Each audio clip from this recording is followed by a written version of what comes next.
Drama serial है इश्क के जुनून एपिसोड नंबर 12 की मुकम्मल स्टोरी के साथ आपकी खिदमत में हाजिर। बात करते हैं अली नवाज़ की, जो कि राहिम के जेल में जाने के बाद बहुत ज़्यादा परेशान है, ब्लड प्रेशर हाई है और चाहता है किसी न किसी तरह जेल से बाहर आ जाए राहिम। अब इस सारे मामले के लिए वो बुलाता है जनाब फ़ारूक को, जो कि कंपनी का लायर भी है और अली नवाज़ का साला भी है, मैं माफिया का भाई है, बहुत अच्छा लायर है। और यहाँ उससे डिस्कस करता है और कहता है जैसे भी मुमकिन है राहिम को जेल से बाहर लाओ, मेरा जी घबरा रहा है, मेरा दिल नहीं लगता है। मतलब वो अपने बेटे की मोहब्बत में बहुत ज़्यादा परेशान है। और फिर हम देखते हैं कि फ़ारूक वहाँ से चलता है और पहुँचता है थाने में, जहाँ वो इंस्पेक्टर से इजाज़त लेने के बाद बात करता है राहिम से। अब राहिम गुस्से से इतना भरा हुआ है कि वो अभी फ़ारूक को भी कसूरवार समझता है और समझता है कि ये भी अपनी बहन और अपने भांजे के साथ है, ये भी उनके साथ मिला हुआ है और कभी भी उसकी हेल्प नहीं करेगा। तो राहिम यहाँ उससे बात किए बगैर, उसकी बात सुने बगैर वहाँ से उठ के चले जाता है और उसे सही तरह से नहीं मिलता, मतलब उसके साथ अच्छे बिहेव में बात नहीं करता। और हम देखते हैं उसके बाद फ़ारूक सुलझा हुआ इंसान है, वकील है, मामलात को समझता है, वहाँ से उठता है और फिर वो तमाम जितनी भी फुटेजेस हैं जब से अमन ने ये होटल ज्वाइन किया वो सारी मंगवा लेता है। उसके बाद बाकी भी जितने बार उसके पास रिकॉर्ड्स हैं उनको देखना शुरू कर देता है और अमन के मंगेतर जमाल के बारे में पूरी डिटेल मांग लेता है। मतलब अब वो कुछ ना कुछ शवाहिद इकट्ठे करना शुरू कर रहा है। वो कि सारी की सारी डिटेल जानते हैं यहाँ फ़ारूक साहब, लेकिन फिर भी उन्हें कोई ना कोई तो शवाहिद इकट्ठे करने पड़ेंगे। अगर यहाँ पे राहिम कह देता है कि मैं बेकसूर हूँ, यहाँ पे लायर साहब आके कह देते हैं कि ये बेकसूर है, तो किस बेस पे बेकसूर है? आखिर सारी की सारी जो सिचुएशन है, सारे सबूत तो उसके ख़िलाफ़ जा रहे हैं, तो फिर यहाँ पे कोई ना कोई शवाहिद इकट्ठे करने पड़ेंगे। और शवाहिद इकट्ठे करेगा तो फिर जनाब उसको बेनकाब करना होगा अपनी ही सगी बहन को और सगे भांजे को।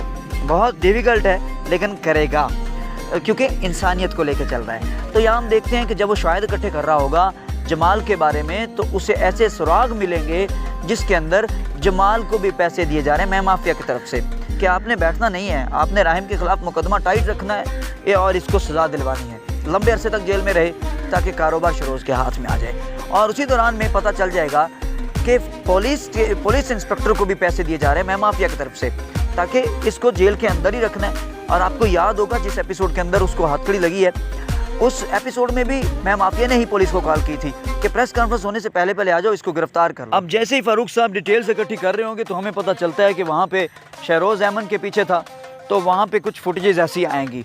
फिर पानी में गिराने वाला वाक़या वो फुटेज में आ सकता है। तो इस तरह के मामलात, और जहाँ पे राहिम ने इसको बचाया था वो भी फुटेज सामने आ सकती है। तो कुछ ना कुछ ऐसे शवाहिद आएंगे जिसमें हमें दिखाया जाएगा कि कम से कम राहिम बेकसूर है। हम तो जानते हैं, व्यूवर्स तो जानते हैं, लेकिन अभी जो स्टोरी चल रही है इसके अंदर इंस्पेक्टर को शो करवाना या दूसरे नंबर पे जजेस के सामने ये सारी डिटेल लेके आनी, ये अभी कुछ ना कुछ प्रोसेस चलेगा। तो एपिसोड नंबर 12 के अंदर जनाब दो बड़े अच्छे दोस्त मीर साहब और दूसरी तरफ अली नवाज़ साहब, दोनों के अंदर इख्तलाफात, क्योंकि अब जब जैसे ही पहुंचते अली नवाज़ मीर साहब के पास और कहते हैं कि राहिम को छुड़वाने में मेरी मदद करें, तो वहाँ पे बहुत दुखी नज़र आते हैं वो और बहुत बड़ी बड़ी बातें कर जाते हैं, दोस्ती को नहीं देखते, दोस्ती तोड़ देते हैं और कहते हैं कि मैं आपकी मदद नहीं कर सकता, आपने मेरी बेटी का दिल दुखाया। तो मतलब बेटी के दिल दुखने को लेकर अब वो सारी दोस्ती ख़त्म कर रहे हैं और कहते हैं कि आपने महीन को दुखाया, लिहाजा मैं आप किसी के साथ कोई तलक नहीं रखना चाहता। फिर हम देखते हैं जी राहिम साहब वहाँ जेल में मौजूद हैं और वहाँ पे इंस्पेक्टर साहब से एक फरमाइश करते हैं कि मेरा एक काम कर दें। अब वो काम क्या है? वो मिलना चाहते हैं अमन से। अब अमन से वो एपिसोड नंबर 13 के अंदर उसकी मुलाकात होगी। हमारे चैनल पे अगर आप विज़िट करते हैं तो उसके बारे में भी रिव्यू है, आप वहाँ पे भी आके चेक करिएगा। एपिसोड नंबर 13 के बारे में पूरी डिटेल दी हुई है, उसको भी लाजमी चेक कीजिएगा। तो मतलब अब उसके साथ जो क्वेश्चनिंग होगी, उसके साथ जो बातचीत होगी, तो एक बार फिर राहिम बेचारा क्या करे, मतलब उसकी कोई बात सुनने को तैयार ही नहीं है। ये है हमारी सोसाइटी का अलमिया कि यहाँ सच्चे इंसान की कोई कदर ही नहीं है, सच्चे इंसान की कोई बात सुनना ही नहीं चाहता। कुछ मामलात ही ऐसे हो जाते हैं, या तो ये अल्लाह की तरफ से कोई इम्तिहान होता है कि आपको इतनी बड़ी कामयाबियाँ दे के, आपको यतीम खाने से उठा के और उसके बाद एक अच्छा बिजनेसमैन बना दिया और आपको कामयाबियाँ दी, आपकी अच्छी जगह मंगनी करवा दी सब कुछ, और अचानक से सब कुछ मलिया मेट हो गया, एकदम सब ज़ीरो हो गया और आपको जेल की सुलाखें भी देखनी पड़ी हैं। मतलब ये सारी की सारी चीज़ें एक इंसान के साथ जुड़ी होती हैं। कोई भी अपने हिसाब से ज़िंदगी नहीं जी सकता कि मैं हर वक्त खुश रहूँगा। कोई भी ये नहीं कह सकता कि मेरी ज़िंदगी में बस कामयाबी ही रहेंगी। इधर कामयाबी तो साथ नाकामी भी है।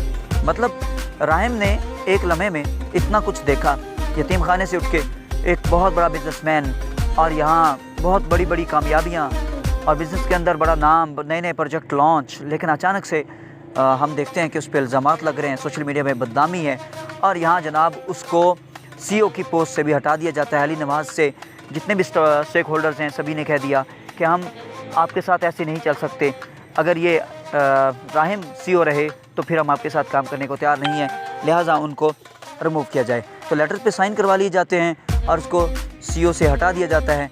मतलब कितनी बड़ी अब उसके लिए ये ज़िलत वाली बात है कि CEO से भी हटा दिए गए, जेल की सलाखों के पीछे भी हैं और दूसरी तरफ हम देखते हैं कि जनाब वहाँ पे सोशल मीडिया पे भी बदनामी है। तो मामला बहुत ज़्यादा ख़राब हैं, अभी तक कोई सिचुएशन बेहतर नहीं हुई है और जमाल साहब जो हैं अभी भी पूरी कोशिश में लगे हुए हैं कि उसको सज़ा दिलवाएंगे। और एक यहाँ पे मज़ाहिया सी बात लाजमी शेयर करता चलूँ। अब देखें जनाब, एक मामूली सा बंदा पुलिस को जाके कह रहा था कि हमें सिक्योरिटी चाहिए, वो बड़े बड़े वज़रा को मिलती है सिक्योरिटी। यहाँ कानून को थोड़ा सा हम ज़रूर डिस्कस करेंगे कि मोस्टली ऐसा होता नहीं है कि इतना अमीर बंदा पकड़ा जाए और उसको ऐसे जेल में रखा जाए। मतलब इतने बड़े होटल का मालिक, इतनी बड़ी कंपनी का मालिक तो इतने मामूली से केस में जेल में कभी गया नहीं है, और चला भी जाए तो वो बस एक दिन का मेहमान होता है, बल्कि जाता ही नहीं है। तो इस ड्रामा के अंदर ये थोड़ी सी एक फेक सी बात लगती है कि इतना बड़ा बिजनेसमैन और वो जेल में है और मामला भी कोई नहीं है, रेप भी कोई सबूत नहीं है, डॉक्टर्स की रिपोर्ट के मुताबिक रेप भी नहीं है। तो मर्डर अटैम्प्ट किस बेस पे हो सकता है, क्या सिचुएशन क्या थी, कोई पुरानी दुश्मनी थी, कोई ऐसे सबूत भी नहीं है। तो मतलब ये थोड़ा सा अजीब सा लगा। चलें जी, एपिसोड का रिव्यू कैसा लगा? अगर अच्छा लगा है तो चैनल को ज़रूर सब्सक्राइब कर दीजिएगा, साथ में लगे बेल आइकन को दबा दीजिएगा ताकि इस तरह की मज़ीद वीडियोस आप तक पहुंचते रहें। बहुत शुक्रिया, अल्लाह हाफिज़।